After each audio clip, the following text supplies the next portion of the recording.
Welcome to YO Today. I'm Paul Peppis, Director of the Oregon Humanities Center. My guest today is Chandler James, Assistant Professor of Political Science at the University of Oregon. Professor James specializes in American politics with a focus on the U.S. presidency and public opinion. His research has been published in Presidential Studies Quarterly and has been supported by the American Political Science Association, the University of Chicago Council on Advanced Studies, and the Bradley Foundation. In 2018, he was an American Political Science Association Minority Fellowship Program Fellow. James earned his PhD, MA, and AB in political science from the University of Chicago. He joined the UO faculty in fall 2023. Welcome, Chandler, and welcome to the University of Oregon. Happy to be here on both counts. So let me just say that outside of his work as a researcher, James writes poetry, essays, and fiction. In addition, he's a committed environmentalist and outdoorsman. He has participated in ultramarathons, marathons, triathlons, and other races across the U.S. He's an avid rock climber, mountaineer, trail runner, bike commuter, and backpacker. And last but not least, he is a visual artist working in the media of painting and photography. So you're in the right place. Yeah. So tell us a little bit about your background and what sparked your interest in political science. How did you become a political scientist? Well, I've always been fascinated by politics. I remember as a kid, I would watch History Channel, these black and white documentaries of World War I or World War II, presidents giving speeches, et cetera, et cetera. But it wasn't until the 2008 presidential campaign where that interest took a more specific form.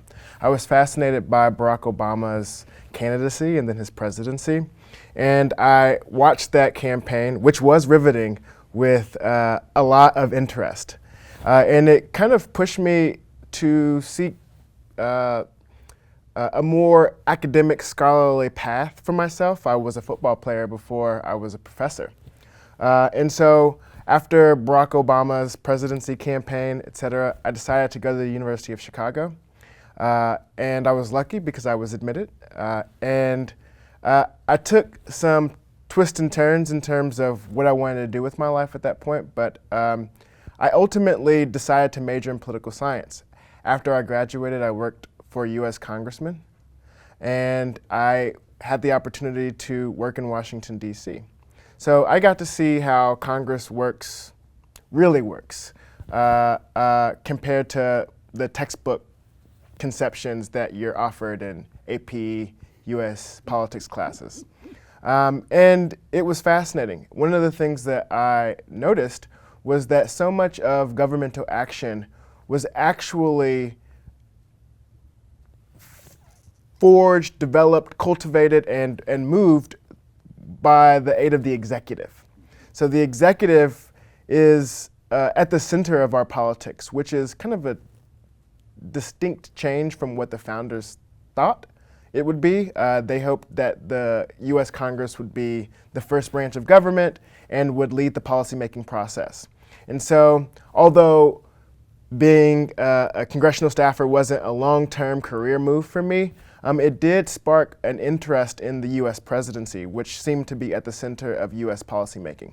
And so I applied to graduate school. I was accepted into the University of Chicago's Political Science Department as a PhD student. And I decided that I wanted to study the presidency. And my interest at the time, which was 2016, was the celebrity presidency. And both Barack Obama and Donald Trump were figures whose celebrity fueled their ascent to the presidency, who captured the imagination of the public and generated tons and tons of media coverage. And so I had this interest in trying to explain this change in American politics where it seemed that presidents had to have some kind of base level of charisma or celebrity to even be considered for the office. However, political science doesn't really do so well with more ephemeral qualities like charisma or celebrity. And so in exploring this topic, I had to take on the notion from a variety of different vantage points. So, in my research, I've cultivated skills in statistics, interpretive methods, And I've also maintained my interest in these ephemeral qualities, but I've tried to conceptualize them within a scientific framework. And I think that that has lent itself to some pretty interesting analyses that has continued to propel me forward in terms of my research. Fascinating, fascinating. So let's talk a little bit about your dissertation, Presidential Conformity, Presidential Disobedience. So tell us about that project. What did you do there? The subject of my dissertation is presidential norms, which are informal institutions or informal rules that structure behavior. So the U.S. presidency is structured by rules from the Constitution, from statute, that govern its behavior. But as we might know or not know, the presidency has way fewer rules than, say, Congress. And that's basically to permit energy and dispatch in the office. Can't really overburden the executive with a bunch of rules and regulations because they might not be able to respond quickly in a crisis. And so informal institutions have emerged as to compensate for the lack of formal rules in the presidency.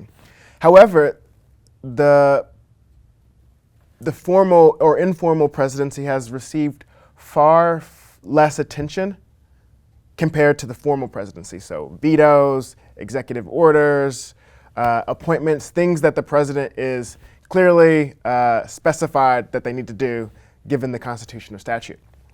And so my dissertation takes a look at the informal presidency and tries to conceptualize why presidents would adhere to rules that they're not legally obligated to adhere to, so the benefits, but also if they are in fact informal institutions or norms, then there must be cost for violations. So I was trying to think through those costs. What are they and how can they be furnished? And part and parcel with that is this notion of the public or this connection with the public. Presidents ascend to the office by obtaining public support through the mechanism of the Electoral College, and then they are very conscientious about public opinion.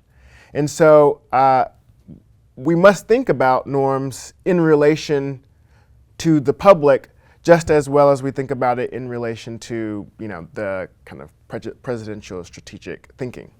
And so my dissertation tries to take a holistic view of presidential norms, understand what they are and why they continued or why they persist, and then the circumstances under which we might expect norm violations to be punished or, in fact, as I theorize, rewarded.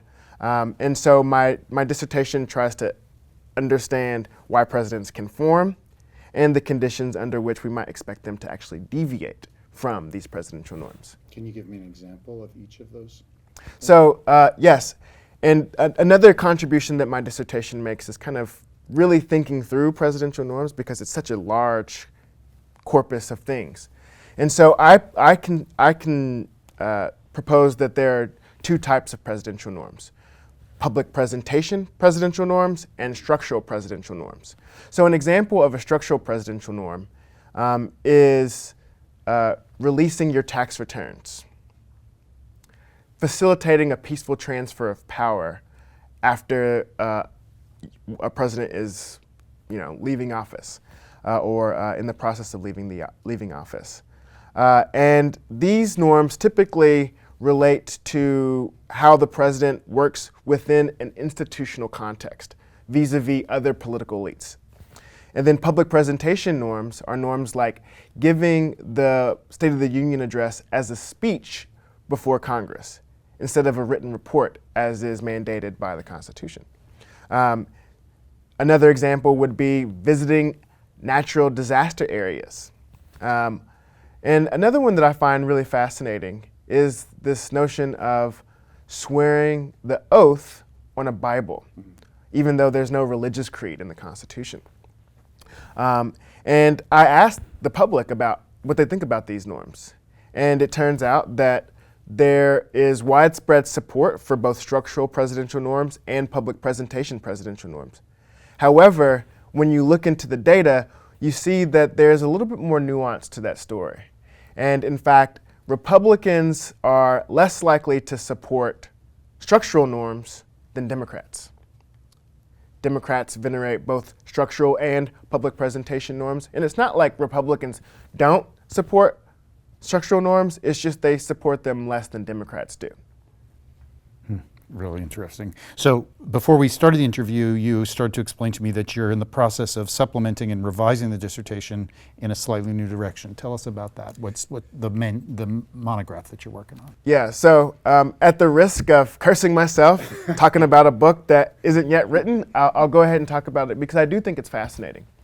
I'm writing a book about presidential performance, and it's a double entendre. Right, so we can think about performance as in terms of evaluating objective actions or behavior through objective measures.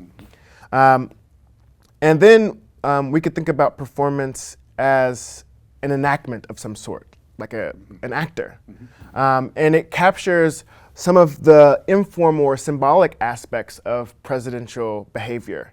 Right, the president is not only the commander-in-chief and the chief executive of the nation, but they're also a symbol of the nation, the father of the nation, the leader of the West, things that don't have necessarily connection to formal aspects or rules or dictating the organization of the presidency, but are in fact a part of the job description and something that presidents eagerly seek and use for their own advantage. Yeah, that's really interesting. So can I ask you some questions about the state of American politics right now? Sure. Okay, so how would you evaluate the current state of the institution of the U.S. presidency? So the presidency as an institution is a very fascinating and paradoxical institution. They are expected to fulfill their oath to the Constitution and to the people, and thus there's a kind of embedded conservatism in the office, right? At the same time, over time, the presidency has taken on a different aspect or a different role in American governance, starting with presidents like Woodrow Wilson and Teddy Roosevelt. Presidents start to think of themselves as deriving their legitimacy not merely and only from the Constitution, but also from the people themselves. Mm-hmm. And with that, a need to meet the demands of those people. And so the presidency over the past century and a half or so has also been a source of innovation and transformation in the American political system. And this is particularly acute with the presidency of Franklin Roosevelt, who basically transformed the presidency. And now after his presidency, we describe this era post him, the modern presidency. Mm-hmm. And here presidents are in charge of this vast administrative apparatus to solve problems of national concern, and particularly, and quite distinct from presidents of the 19th century, social welfare concerns. Mm-hmm. And so I think that maybe academic or political scientific conceptions of the presidency is attuned to this, but maybe public attitudes are, given what we've learned in civics classes, not yet adapted to the reality of this modern presidency. But that would be too easy to say because Richard Neustadt, a political scientist from the mid-century, made this fascinating proclamation that I think still holds true, which is that the presidents are expected to do something about everything, but the tools at their disposal are wholly inadequate to the task. And so presidents are always looking for means to achieve those expectations, and that requires innovation. It requires norm violation sometimes. It requires a lot of tenacity and ambition, and I think that that combination has transformed the office of the presidency into a much more dynamic office than maybe the founders intended, and an agent of change in American politics.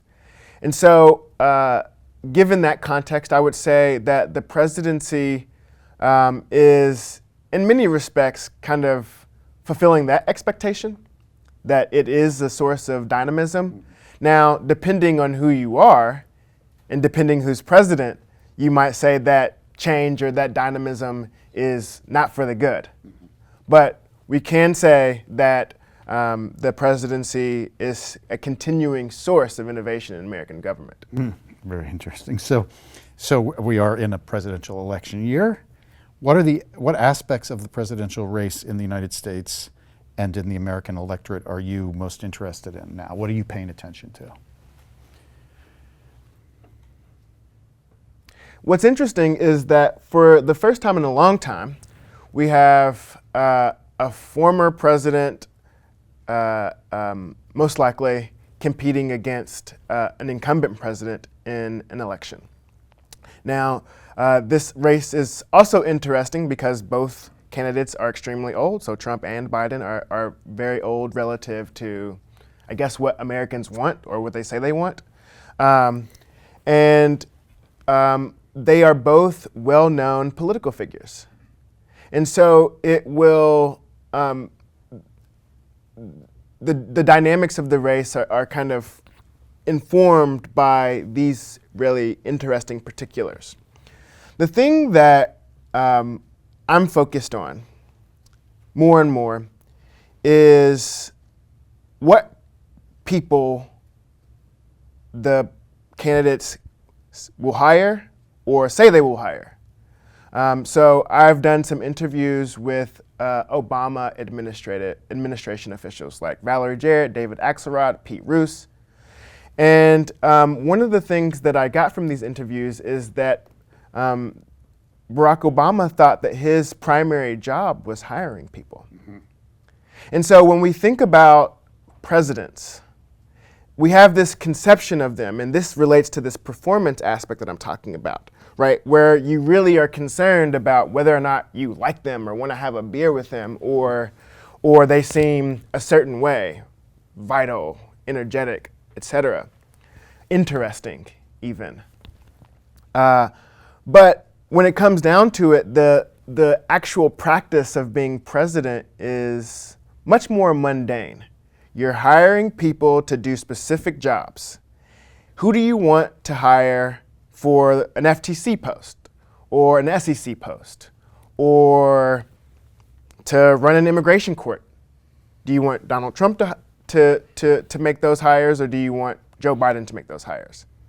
And then when you think about it from that perspective, so much of the narrative about the race is kind of transformed, right?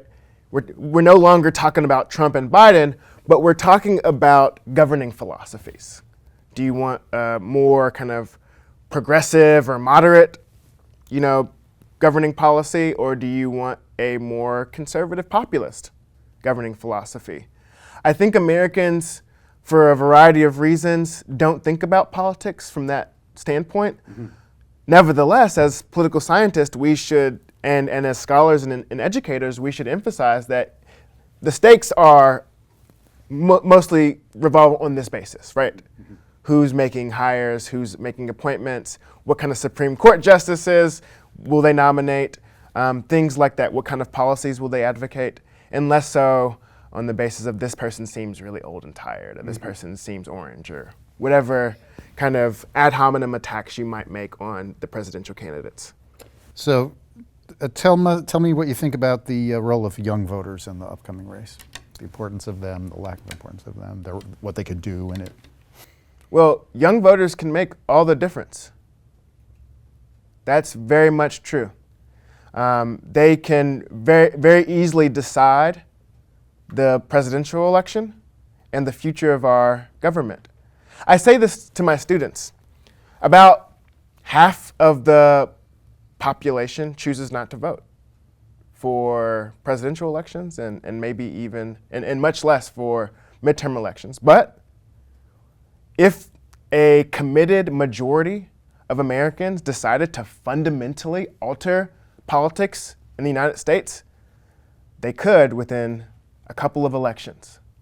They could fundamentally reorganize our entire politics. It's not out of the realm of possibility. We could get to 100% voting rates if we wanted to. That's not impossible. And so, younger voters are particularly affected by the midterm general distinction. Their midterm participation is much lower, but their general participation is much lower than, say, older voters.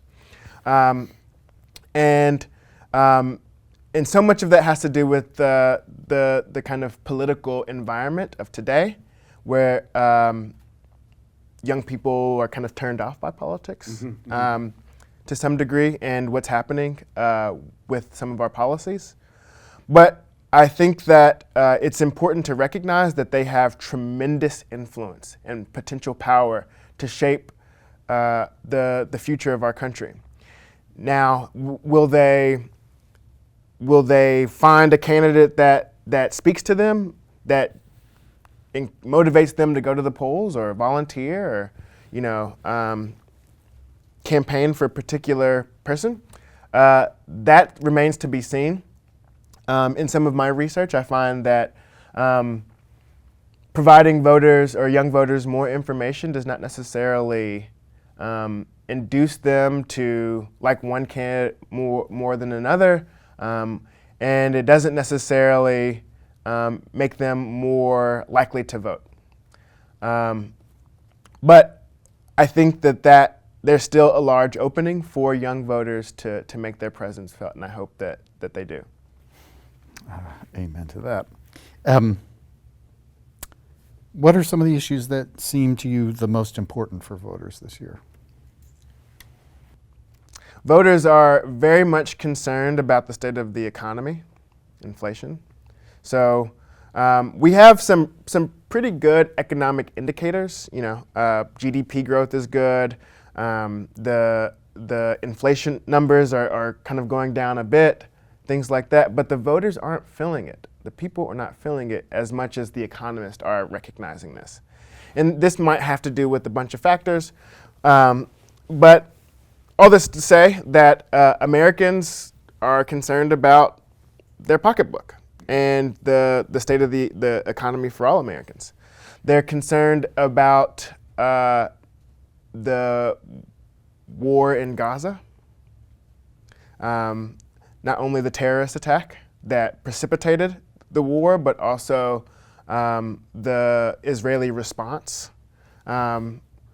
They are also concerned about things like climate change, for policies that are reducing or mitigating the climate change, but also some people are concerned about policies that maybe distort economic conditions and favor one particular industry over another, things like that. And so these things are going to be at the center of the 2024 presidential campaign. And the candidates on these three issues, I believe, probably have very distinct positions. Mm-hmm. So going off of what you just said, I'm interested in the fact that you mentioned climate change, for example, and I'm also thinking about abortion. My understanding is that the public opinion on these issues is not necessarily manifested in the policies of the candidates. That is to say, so my understanding is that among young Republicans, there is in fact a majority view that climate change is real, but among the political elites in the Republican Party, that's not, those policies are not being put forward. How do you account for that kind of disconnect between the will of the people, even the will of the people in your own party, and the policies that your party pursues? So there's like an answer that politicians would give, and then there's an answer that political scientists would give. So the answer that political scientists give is that it's actually really difficult to interpret the will of the people. Political polls, these polls are, some of them are scientific, some of them are not, but they're samples, right?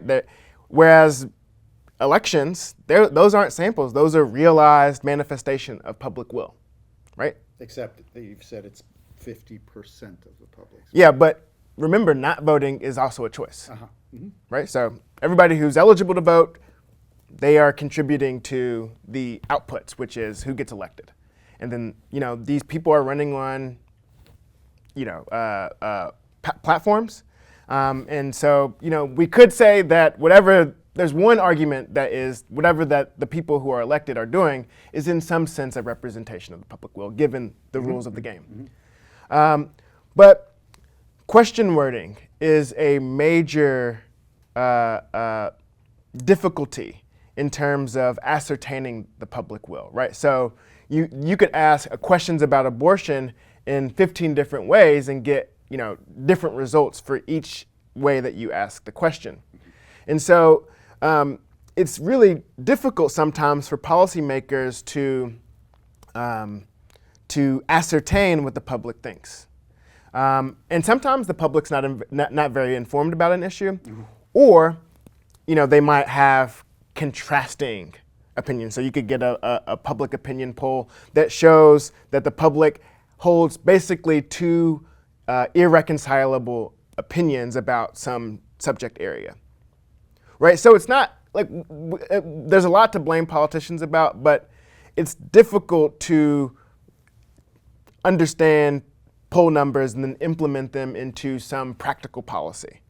But I would say that there are instances in which some politicians or parties are actually just not very concerned about the public will, and they make policies that are at odds intentionally with what the public wants. And the way that you hold those politicians accountable is through the ballot box.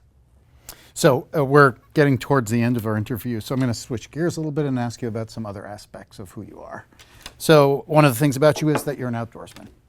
So tell us a little bit about what you've been doing outdoors since you've come to Oregon.